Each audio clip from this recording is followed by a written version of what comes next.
હું ગેરંટી સાથે કહી શકું છું કે હવેથી તમે આ ચાટ બહાર જઈને તો ક્યારેય નહીં ખાવ। તો ચાટ બનાવવા માટે પ્રેશર કુકરમાં 1 કપ જેટલા લીલા વટાણા, 2 મીડિયમ સાઇઝના કાચા બટેટા, 1 નાની સાઇઝની ડુંગળી, 1 મોટી સાઇઝનું ટમેટું, અડધી ચમચી જેટલો હળદર પાવડર, સ્વાદ પ્રમાણે મીઠું અને પાણી એડ કરી અને આપણે કુકર બંધ કરી અને 2 વિસલ થવા દેવાની છે।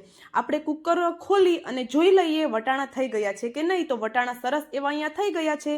તો હવે આપણે જે ટમેટા છે એની છાલ હટાવી અને આપણે આ બધી વસ્તુને હલકું હલકું મેશ કરી લેવાનું છે। તો બટેટાના મોટા ટુકડા ન રહે એ રીતે મેશ કરી લઈએ। જરૂર પ્રમાણે ગરમ પાણી એડ કરી દઈએ। 1 ચમચી જેટલું ધાણા જીરું પાવડર, હલકું એવું મીઠું, 1 મોટી ચમચી જેટલો શેકેલા જીરાનો પાવડર, 2 ચમચી આંબલીનો પલ્પ એડ કરી બધું સરસ એવું મિક્સ કરી દઈએ। રગડાને આપણે સરસ એવો ઉકળવા દેવાનો છે। રગડો ઉકળે છે ત્યાં સુધીમાં એક તડકા પેનમાં 1 ચમચી જેટલું તેલ, જીરું અને હિંગનો વઘાર કરી લઈએ। જીરું અને હિંગ થઈ જાય એટલે લીલું લસણ એડ કરી દઈએ। લીલા લસણની જગ્યાએ સૂકા લસણની પેસ્ટ પણ એડ કરી શકો છો। લસણ થઈ જાય એટલે ગેસની ફ્લેમ બંધ કરી 1 થી 1.5 ચમચી જેટલું કાશ્મીરી લાલ મરચું પાવડર એડ કરી ગરમ ગરમ તડકાને આપણે રગડામાં એડ કરી દેવાનો છે। રગડો છે એ ઘટ થાય ત્યાં સુધી આપણે એને ઉકળવા દેવાનો છે। લાસ્ટમાં લીલા ધાણા એડ કરી દઈએ અને ગરમા ગરમ આપણો રગડો તૈયાર છે। આ રગડામાંથી તમે 9 થી 10 જેટલી ચાટ બનાવીને તૈયાર કરી શકો છો।